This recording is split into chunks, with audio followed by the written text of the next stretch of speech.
Today is the 25th day of October 2025.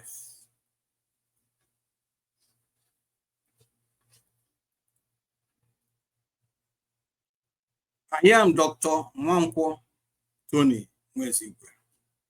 I am the Odogu of Ibuso clan. I'm President, International Coalition Against Christian Genocide in Nigeria, Kukah'S. I currently speak from my exile in the Republic of Philippines, Southeast Asia.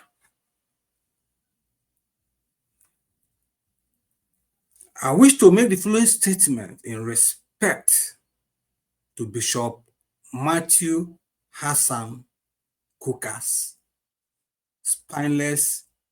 his spineless denial of genocide against Christians in Nigeria, and his purported plea that the United States of America and the international community should not designate Nigeria as a country of special concern on religious persecution, as convened in his 14-paragraph, although number 13,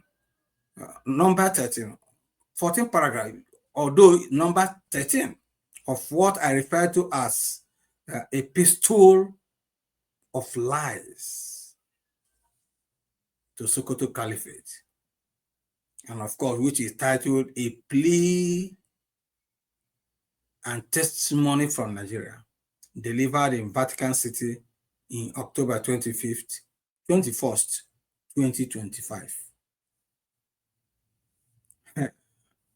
Let me begin by saying, my people say, believe not the fear, and I make them day for front. I believe I've written enough about Right Reverend,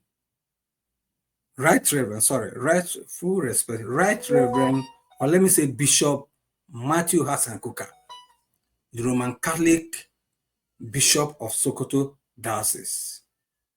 And it is right time I speak to him in the language he best understands.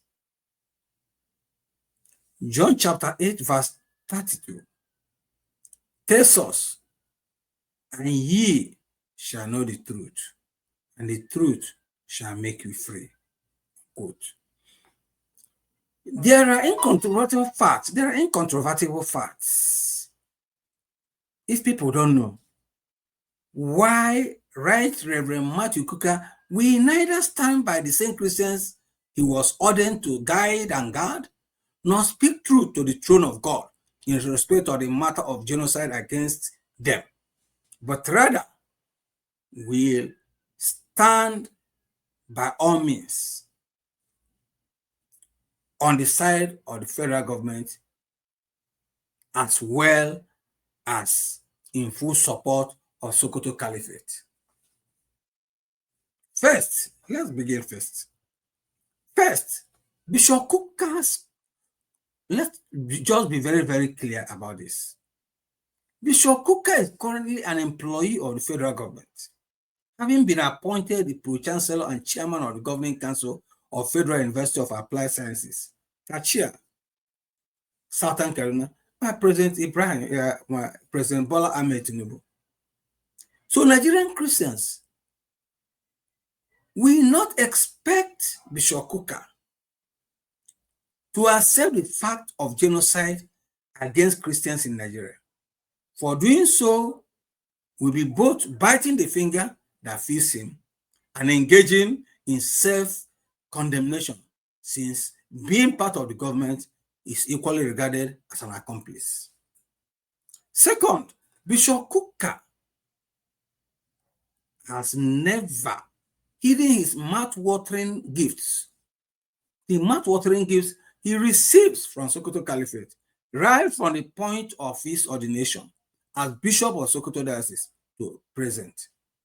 In paragraph 4 of his so-called epistle, we could see how he detailed his personal benefits from Sokoto Caliphate, starting from free accommodation for his guests to a Toyota Prado gift during his ordination as bishop.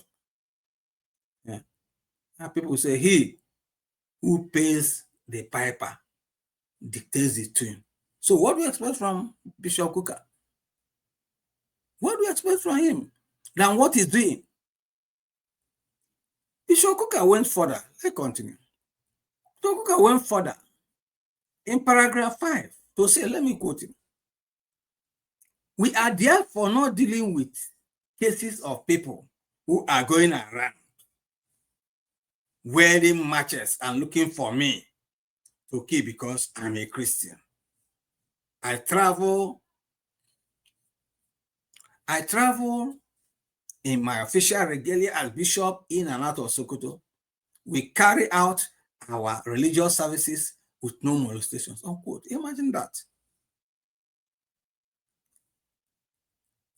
What indeed Bishop Kukah was telling Nigerian Christians is that his personal comfort and safety should be used as a yardstick to judge the veracity of the evidence of genocide against Christians in Nigeria.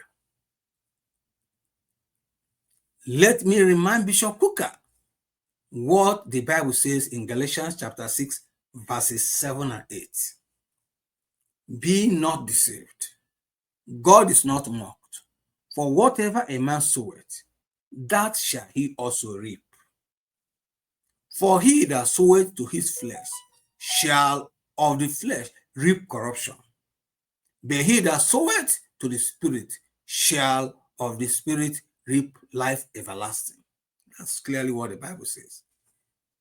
Let me remind Bishop Kukah that my struggles for the people of Middle Belt, particularly his own people of Southern Kaduna, began as far back as 1999. During the OPC Hausa Fulani K2 12 Lagos conflict, when OPC militants mistakenly killed an evangelical church winning soul, evangelical church winning all, Ekwa, pastor, from ATF, his own ethnic group in my 12, mistaking him as an Hausa because of his dressing.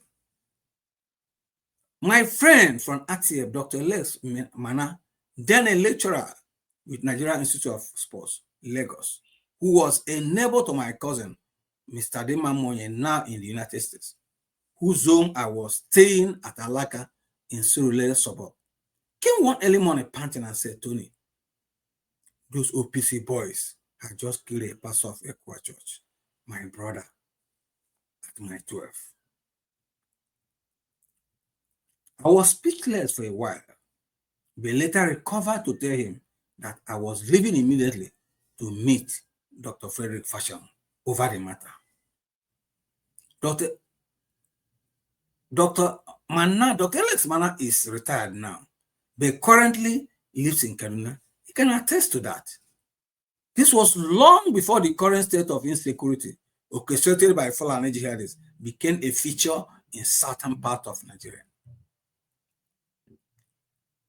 When I eventually met Dr. Fashion, the first question he asked me was if they had leaders in Lagos State.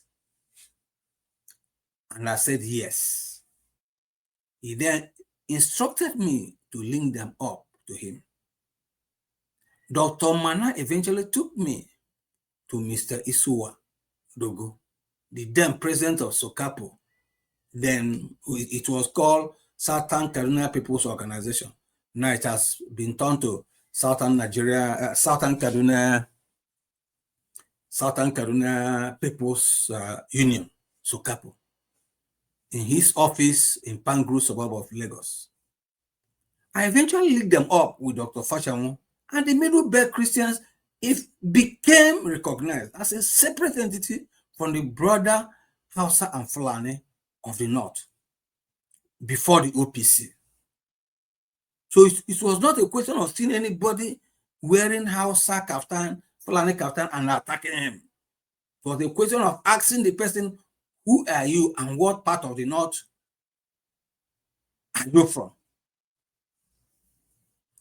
That was my personal effort. Let me inform Bishop Kukah that the first paid newspaper advertorial against the killings in Southern Kaduna I made, Sokapo was unable to fund it. I then went ahead to singularly raise the money elsewhere. I have since published numerous paid newspaper advertorials and essays against genocide in the Middle Belt, which has now extended to Southern Nigeria, without any dime from anybody from the Middle Belt. I was virtually the Christian Association of Nigeria CAN, Southern Foot Soldier for persecuted Middle Belt Christians throughout the period of Papa Ayo Orisha Ejiofor's term as CAN president. The current chairman of Northern Zone of Christian Association of Nigeria CAN, Sunday Oibe, is a source of my testimony. Brother Sunday Oibe knew my special assignment from the then CAN General Secretary, the late Dr. Musa Asake, who was diabolically murdered in 2018 by CAN leadership for his unwavering stance against genocide shortly before I left into my exile.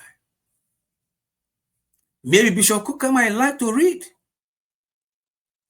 my current statement on the issue of genocide against Christians in Nigeria in the July 6, 2025 issue of the Catholic War Report online news media, titled Church Leaders, It is Time for Nigerian Christians to Defend Themselves, as reported by the erudite journalist Ngala Kilian Chimpton.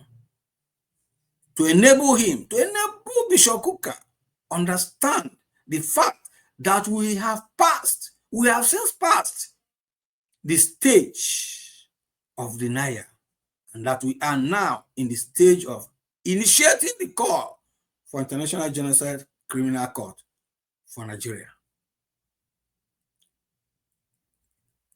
Let me again remind Bishop Kukah that in January 2017, after the massacre of over 200 defenseless Southern Kaduna indigents by the same Fulani Muslim jihadists, I singularly mobilized funds, not from Middle Belt, but from Southern Nigeria, and wrote a full-page newspaper advertorial published on the Daily Sun, Vanguard, and Leadership Issues of Friday, December 9th, 2017, condemning both the heartless massacre of the criminal indifference of the heartless massacre and the criminal indifference of is it John Cardinal? Okay. John Cardinal Onayeko, the then bishop, Catholic bishop of Metropolitan Abuja, who was openly insensitive to the killings, coming out to the place that he did not recognize any call for prayers for the slaughter, because to him, Roman Catholics don't pray for the dead. Then what are we talking about when we are talking about the saints? What are we talking about when we talk about praying for those in purgatory? I don't know the way some of these people who wear cassock as bishops and pastors and priests and think. I don't know if they think that the Bible, the reading and understanding the Bible is exclusive to them. In fact, the Bible made it clear that we are all priests before God. We're in a stage of universal priesthood. And whoever that wears a cassock or priestly attire or whatever pastor is in that on the basis of vocation, not on the basis of gifts, not on the basis of birthright ordination by God. I have every qualities to be a pastor, a priest, a bishop, as I'm talking now. And that should have been one if I had wanted.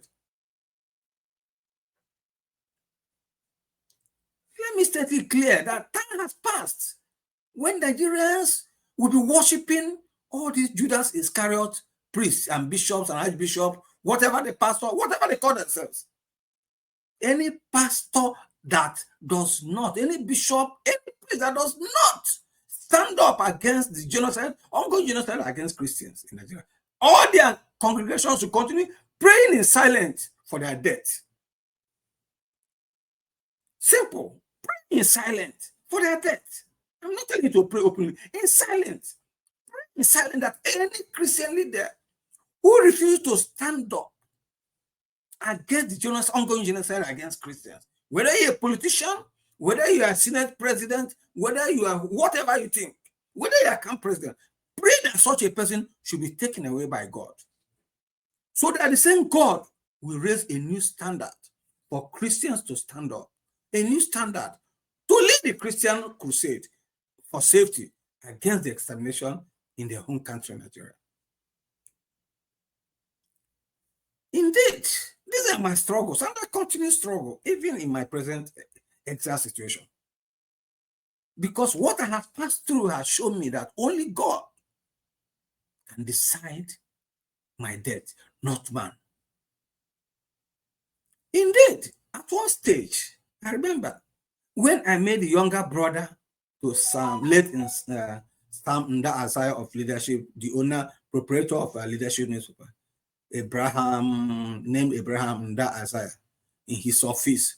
Then I think executive managing director, requesting for rebate for a full page editorial in his newspaper for genocide against Christians in Southern Kenya.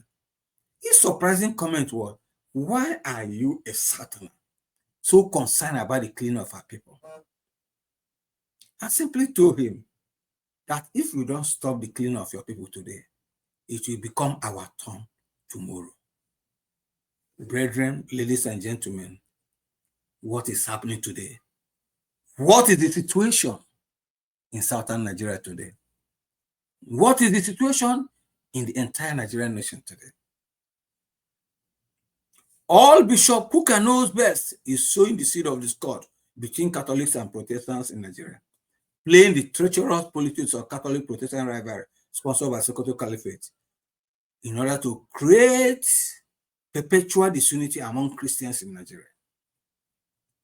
Throughout the period of his vocation as a Roman Catholic priest, rising to the exalted position of a bishop, Bishop Kukah has never shown any concern about the plight of his people as a people, as an ethnic group facing extermination. All he knows is going around delivering one whole lecture, Easter homily or whatever, telling a cock and book spiritual stories.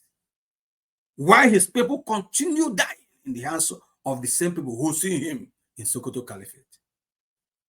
Throughout the 8 years, let's take for instance, throughout the 8 years of the governorship era of the blood-sucking demon called Nasir El-Rufai, Christians of Kaduna State, particularly Bishop Kukah'S RTF ethnic group, were slaughtered with reckless abandon. Their homes razed and occupied by Fulani herdsmen, imported from Central African Republic, and many of them turned refugees in their homeland.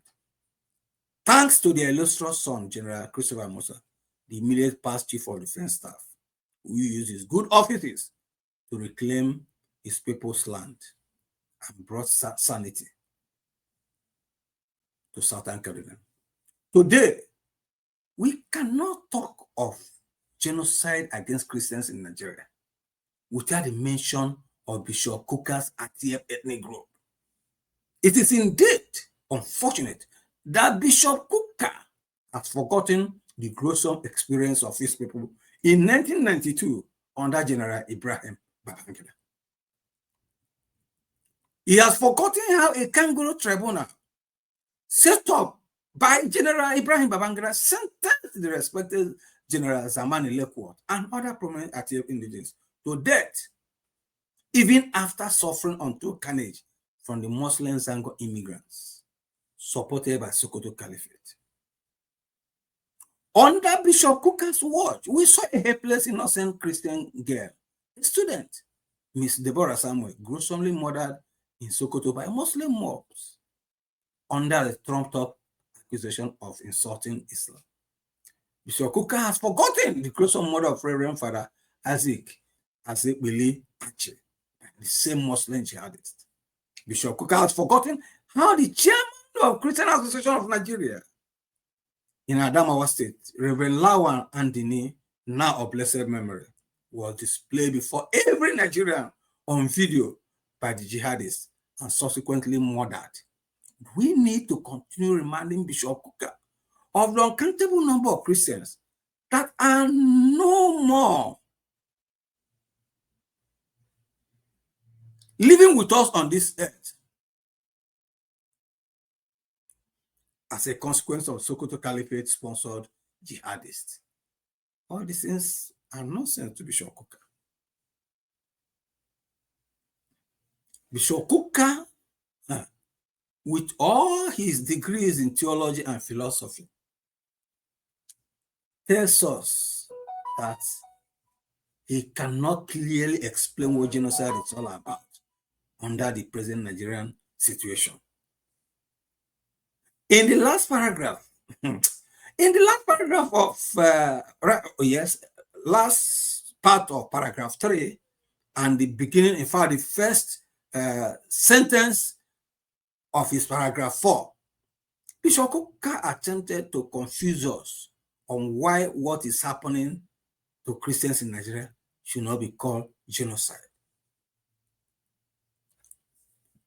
For him, the mere killing of few Muslims by Muslim insurgents invalidates the fact of genocide against Christians in Nigeria.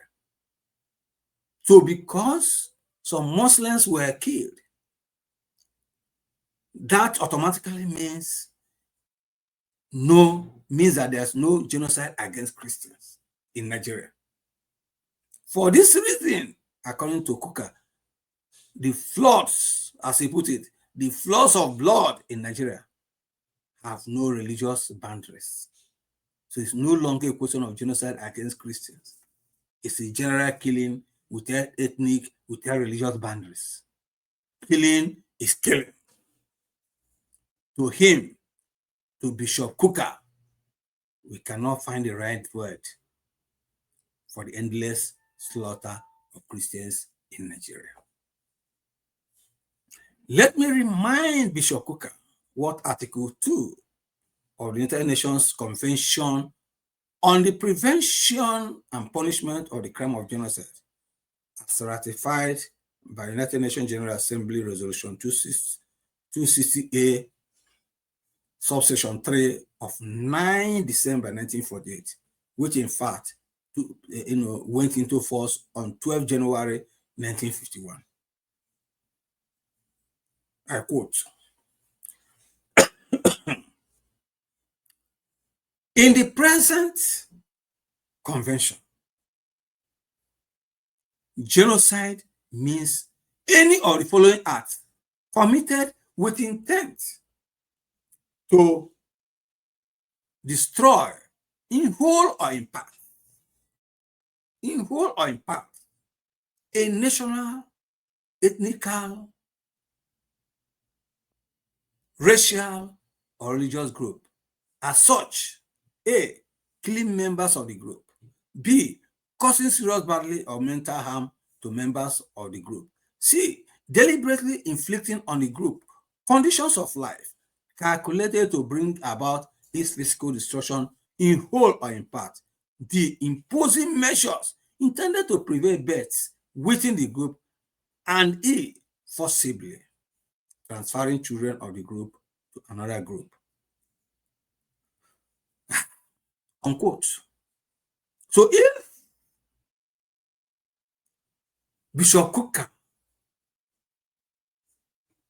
could not understand what genocide is all about in respect of Nigeria, here are the conditions and the definition of what genocide is all about according to United Nations Convention on the Prevention and Punishment of the Crime of Genocide.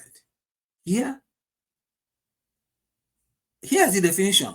Here are the conditions. The question to Bishop Kukah, if I may ask, is what has the above definition to do with the killing of a small number of Muslims by their fellow Muslims? Does that invalidate the fact that genocide is being committed against Christians by Muslims in Nigeria. Bishop Kukah should know that we have passed, by now, you should know that we have passed the stage of denial of genocide. You don't, and my people say, a woman does not use bare hand to cover her pregnancy. There's no amount of campaign because the evidence are overwhelming. No amount of campaign can cover up the case of genocide in Nigeria. No amount. The evidence are open, they are obvious. So whatever thing, whatever effort, whatever kangaroo effort, whatever Jankara effort, Bishop Kukah is making to cover up the case of genocide is in futility. It's an effort in futility. We are past that stage. We are since moved to the stage of Article 3 of the same United Nations Convention, which defines the punishment for those who commit genocide. So there are appropriate measures for those who think they can kill innocent people and go free without judgment because they have the power, they have the authority over the government and people of Nigeria. Article 3 defines the following acts. Punishable in respect of the offense of genocide. A, genocide itself, the act of killing. B, conspiracy to commit genocide.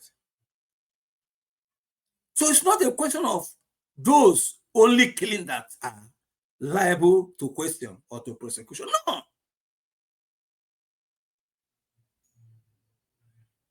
From the Sultan of Sokoto down to the Arumajili down, liable for prosecution under the Genocide Convention.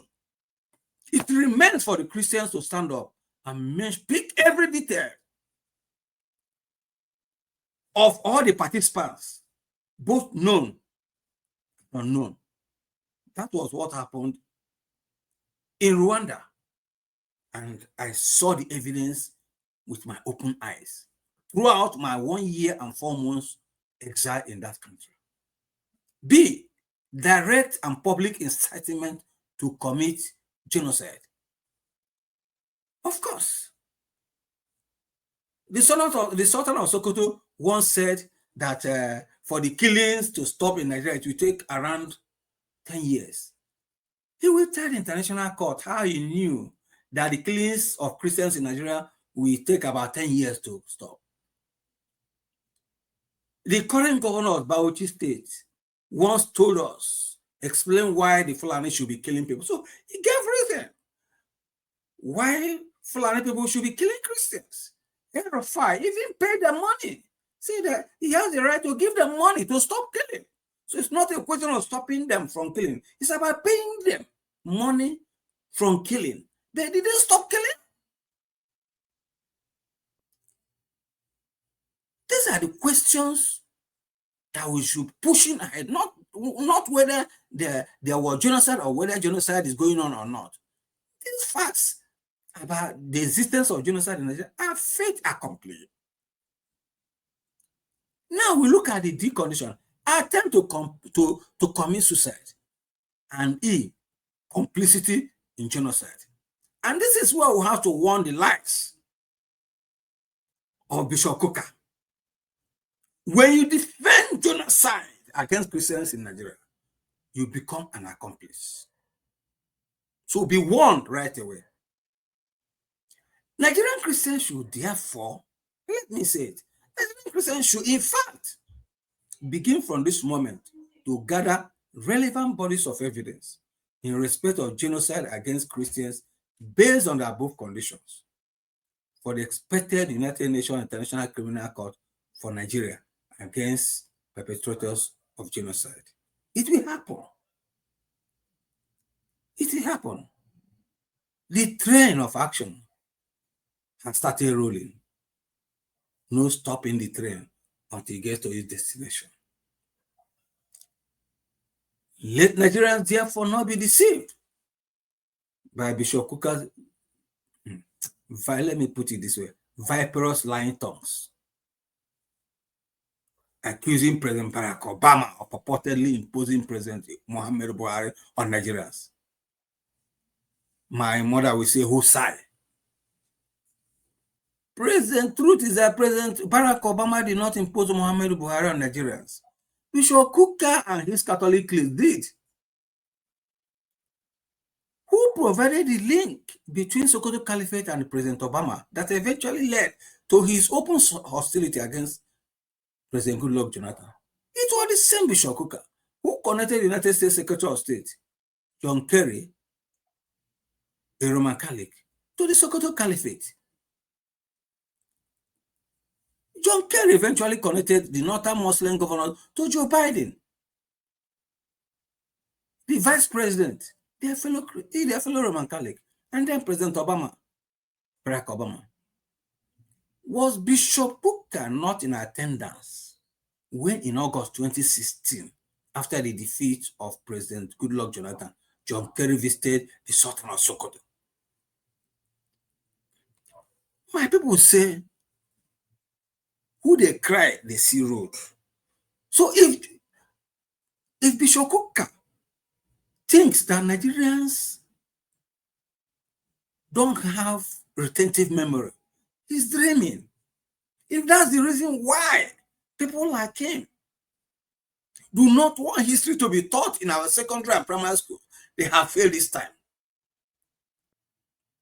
Is it not an incontrovertible fact that the Roman Catholic Church employed what was called Episcopal Town Hall meetings, constructed through the Catholic, or formulated by the Roman Catholic Bishop Conference of Nigeria, led by the then Archbishop of Jos, Bishop Ignacio Kagama, which was used as a tool to mobilize Roman Catholics, Nigerian Roman Catholics, for Muhammadu Buhari against Goodluck Jonathan. These are facts. Was it not Cardinal John Cardinal Onayeko, who pulled the Roman Catholic Church out of the Christian Association of Nigeria after his defeat as camp president by Pastor Ayo Richardson, and thereafter peace camp with Sultan of Sokoto, Alhaji Sa'ad Abubakar III, to form what he called Interfaith Initiative for Peace. Since the formation of the said Interfaith Initiative for Peace, it is on record that thousands of defenseless Christians have been murdered in cold blood by Muslims in Nigeria. In August 2014, ironically, John Cardinal Onayeko had a meeting with Sultan of Sokoto under the aegis of what he called Onayeko Sultan of Sokoto Joint Conference on 2015 general election, which was, in fact, a framework to represent Jonathan out of office. The result of that unholy alliance between supposedly children of Israel and the Amalekites and Philistines, Philistines, was the unholy recruitment of Father Ejike Mbaka as the anti-President Goodluck Jonathan prophet of doom, leading to his infamous bad prophecy against President Goodluck Jonathan on Saudi Arabia. Bishop Kukah equally convened his own Judas Iscariot group called National Peace Committee before the 2015 presidential elections, which he claimed was aimed at fostering smooth handover of power, but which was indeed an anti-Jonathan campaign too. Otherwise, what has a Catholic church priest to do with handover of power between President Goodluck Jonathan and Muhammadu Buhari? God is not asleep and will never be asleep. When my people say that when you hide under the river to eat banana, when you finish, the banana peels will reveal your actions by floating on top of the river. That's the position. That's the situation.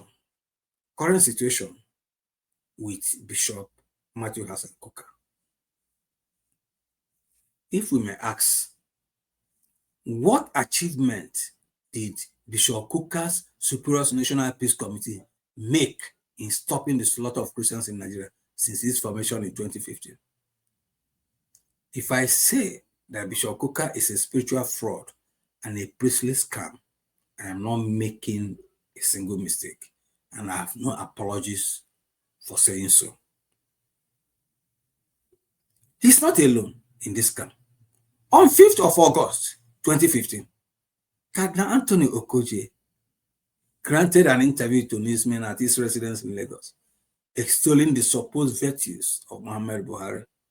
In his words, let me quote him: "I assure the president-elect of our prayers and spiritual solicitude. We look forward to seeing a president that will be the Nelson Mandela and the Lee Kuan Yew of Nigeria," unquote. Where is Cardinal Anthony Okoje today? Where is Bishop Ignatius Kaigama? Where is Father Chikembaka at this moment of our greatest need? Why has he not come out to prophesy our way forward?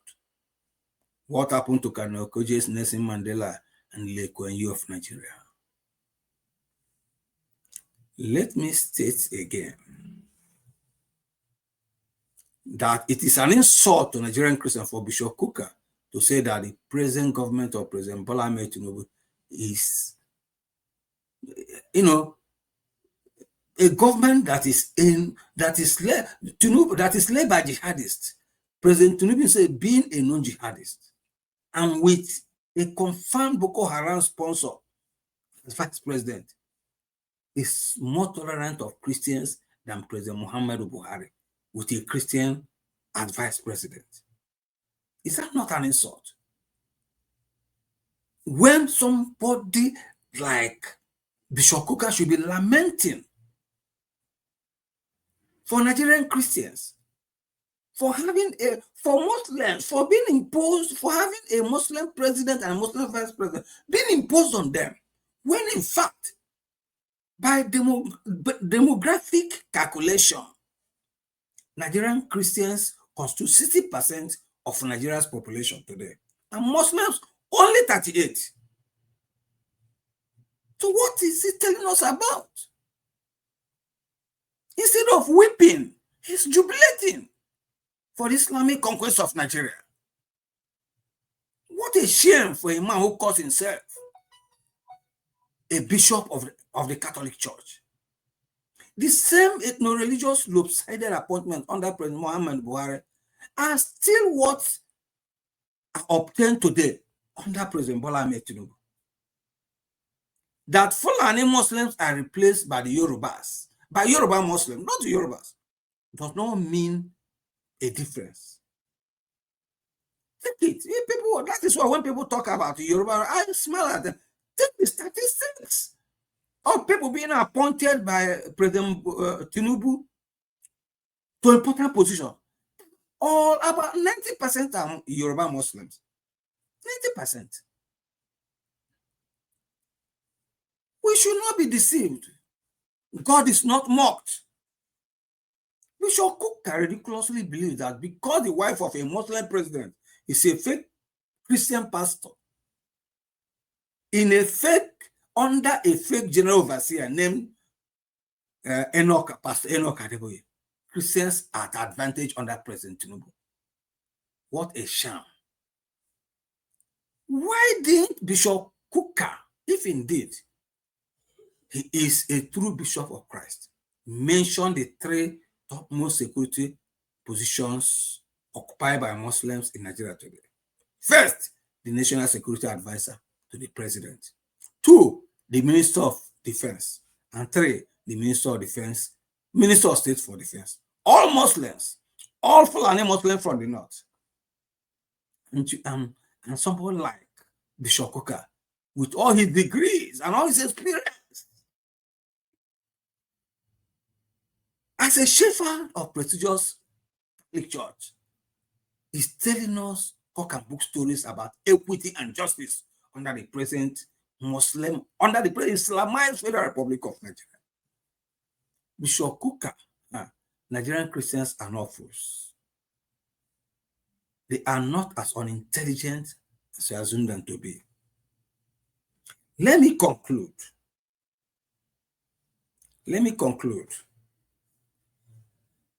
By saying that my only consolation in this matter of Bishop Kukah's Judas Iscariot post-chorum is that His Holiness, Pope Leo XIV, cannot be deceived.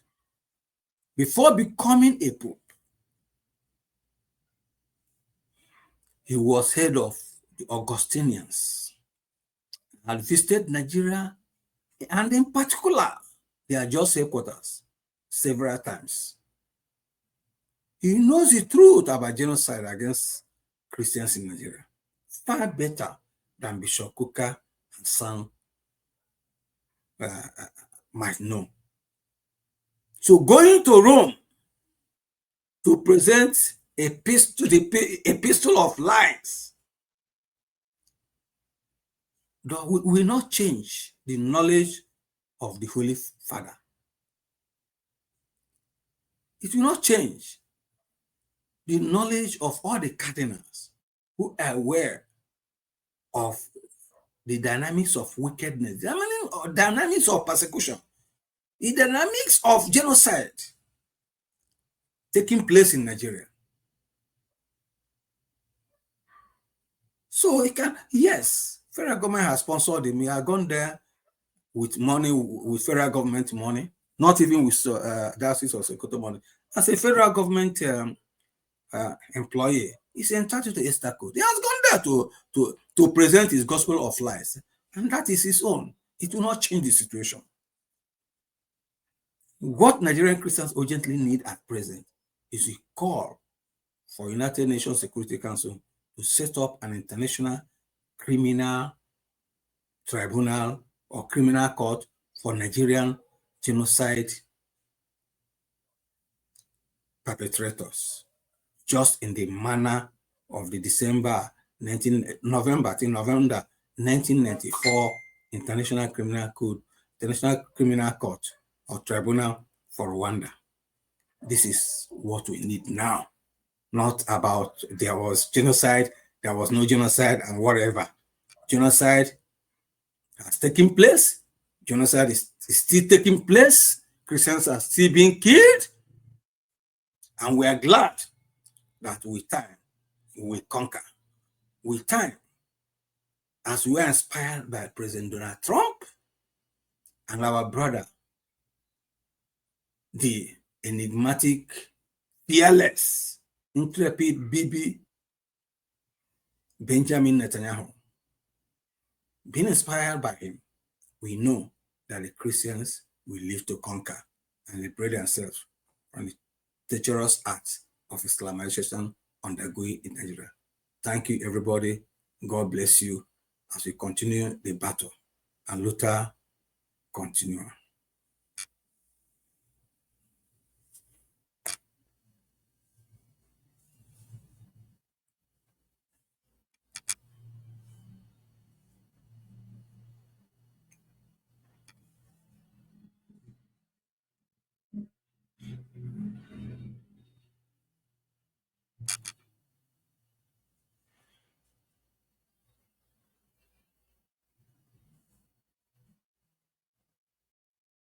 Okay.